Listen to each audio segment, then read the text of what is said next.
चलो दोस्तों देखते हैं इस वाले क्वेश्चन को कैसे हल किया जाता है। देखो इसमें क्वेश्चन में कह रहा है कि भाई ये संख्या में 5 के स्थानीय मान तथा इस संख्या में 7 के स्थानीय मान जो अंकित मान 7 के अंकित मान में अंतर। एक का कह रहा है स्थानीय मान, एक का कह रहा है अंकित मान। तो भैया स्थानीय मान तो आप निकालना चाहते हैं। स्थानीय मतलब उसके प्लेस वैल्यू की बात हो रही है। किसकी बात हो रही है? उसके प्लेस वैल्यू। तो यहाँ पे 2,9,5,0 इसकी प्लेस की वैल्यू की बात करें तो देखो इकाई, दहाई, सैकड़ा यानी कि 500 होगा। इसकी बात करें इस संख्या में 7 का अंकित मान, तो 7 का अंकित मान मतलब वही होता है, वो चेंज नहीं होता। जब इसमें आप अंतर करेंगे तो कौन सा आंसर आएगा? जब भी आप इसमें अंतर करेंगे तो आएगा 493। तो ऑप्शन इसमें जो बी है इज करेक्ट आंसर 793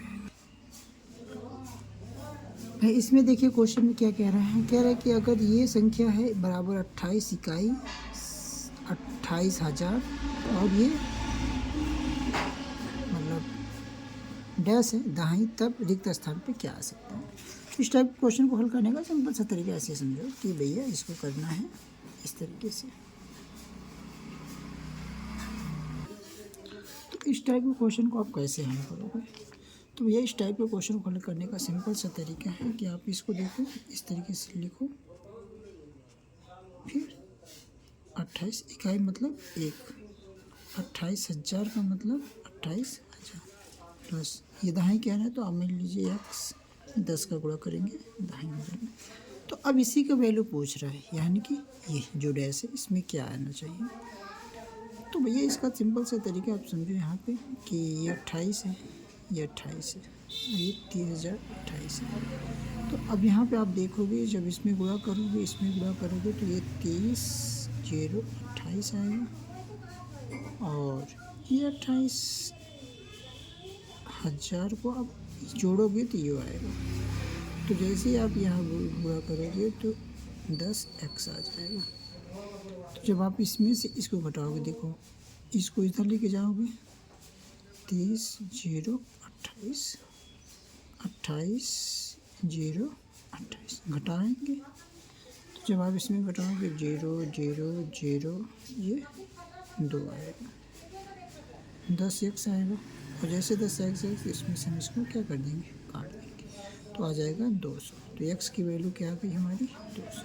तो x की जो वैल्यू आई 200, यही ऑप्शन है करेक्ट आंसर। चलिए देखिए ये वाला क्वेश्चन कह रहा है कि अगर जब इस संख्या को 108 से भाग दिया जाता है तो प्राप्त शेषफल को इस संख्या को 109 से भाग देने पर प्राप्त शेषफल से भाग दिया जाता है, तब भागफल क्या है? तो भैया पहले हम इसमें भाग देंगे। अगर आपको भाग आता है तो अच्छी बात है, नहीं तो आप देखिए भाग देंगे 0,8,0,8 कितनी बार लेके जा सकते हैं? शायद हम 7 बार लेके जा सकते हैं।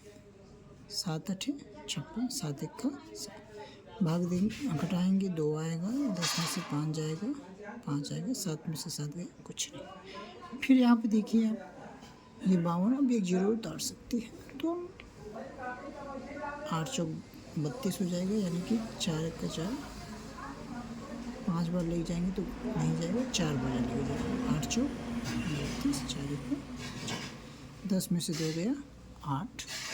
और इधर आप देख सकते हैं कि एक उधार इसको दिया था तो 11 में से 3 जाएगा तो 8 आएगा, तो यहाँ कुछ नहीं बचेगा। फिर हमने आ गया 8, तो 8 बार लेके जा सकते हैं, आ जाएगा 8 64, 8 का ये आएगा 2, यानी कि 4 आएगा, ये आएगा 2। शेषफल हमारा जो आ गया वो आ गया। फिर इसमें से इसको भाग, इसमें जो है इससे भाग देंगे तो फिर यहाँ पे आप देख सकते हैं कि भैया 9,0,9,0,9 अब भाग दो 109, तो 8 बार लेके जा सकते हैं क्योंकि 8 9 72, 8 1 का 7, एक उधार दे देगा तो यहाँ 3 आ जाएगा। तो तो ये 0 उतार लेंगे तो 109 को कितनी बार ले जा सकते हैं? अगर 109 को हम लेके जा सकते हैं तो 3 बार ले जा सकते हैं, क्योंकि 9 त्रिक 27, 3 का 3 आएगा। यहाँ पे 6 बजेगा, 6 में से 2 जाएगा 4 बजेगा, तो हम यहाँ 9 बार, तो हम 4 बार भी लेके जा सकते हैं कि 9 चौक 36 और ये आ जाएगा 4 1 6। तो यहाँ पे जो शेष फल बचेगा हमारा 3 बचेगा। अब ये शेष फल और ये शेष फल, अब इस शेष फल में से इस शेष फल को क्या करेंगे? भाग देंगे। तो जब यहाँ पे हम भाग देंगे कि 3 से 24 में, क्या 3 से 24 में, तो आप यहाँ देख सकते हो जब हम 3 से 24 में भाग देंगे तो कितनी बार जाएगा? 8 बार जाएगा 24। तो ये जो 8 है वही तब कह रहा है कि भागफल, तो ये 8 आंसर हो जाएगा। चलो ये क्वेश्चन देखिए, कह रहा है कि ये multiply 28 equal to 63 multiply 4 multiply के रिक्त स्थान पर। इस टाइप के क्वेश्चन सीटेट में बहुत बार पूछे जा गए हैं और पूछे जाते भी रहते हैं। ये है 28 बराबर 63 इंटू 4। तो यहाँ पे हम मान लेते हैं x। अब होता क्या है यार, बहुत सिंपल होता है, लेकिन आपको डायरेक्ट काटना आना चाहिए। जैसे आप यहाँ पे देखो 7 चौक 28, 7 9 63, 4 1 कम 4, 4 1 कम 4। ये जैसे आप काटना सीखते हैं चीज़ें बहुत आसान हो जाती हैं। यहाँ 9 से काटो, 9 1 कम 9, ये 9 6 54, 9 7 63। देखिए एक ऑप्शन मिल गया 67। तो ये बीच क्या है? Correct answer. हो सकता है कि ये क्वेश्चन आपको कठिन लग रहा हो, बट ये क्वेश्चन कठिन है नहीं। कह रहा है कि 200 और 400 के बीच में इतना इतना इतना इतना का सबसे छोटा सार्वगुण। इस छोटा सार्वगुण का मतलब एलसीएम कह रहे हैं, और इतना इतना इतना इतना का सबसे बड़ा सार्वगुण गुणनखंड मतलब एचसीएफ कह रहे हैं। तो ये इसका एचसीएफ जब आप निकालोगे, किसका? 30 का, 45 का और 60 का जब एचसीएफ निकालोगे तो कितना आएगा ये देख लीजिए। पहले इसका एचसीएफ निकालोगे तो भैया 2 3 6 5 30, 3 त्रिक का 9 5 45, और इधर आ जाएगा 2 2 2 4 4 3 12 5 60। तो ये हमारा एलसीएम हो गया। क्या हो गया? एलसीएम हो गया। तो अब इसका जब गुणा करेंगे तो कितना आएगा? 180। क्या ये 200 400 के बीच में है? नहीं है। तो हम इसको और आगे लेके जाएंगे, तो इसको लेके 2 से गुणा करेंगे, तो जैसे आप यहाँ 2 से गुणा करेंगे तो ये हो जाएगा 360। ये हमारा एलसीएम हो गया जो 200 और 400 के बीच में है। नेक्स्ट हम करते हैं इसका एचसीएफ।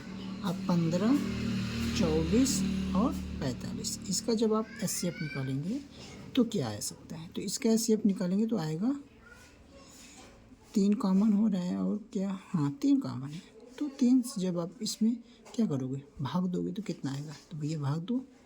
3 से जब हम भाग करेंगे 360 में, तो 360 में तो 3 1 कम 3, ये 6, 3 दूनी 6, ये 0 कम 0, 120 आएगा। कितना आएगा?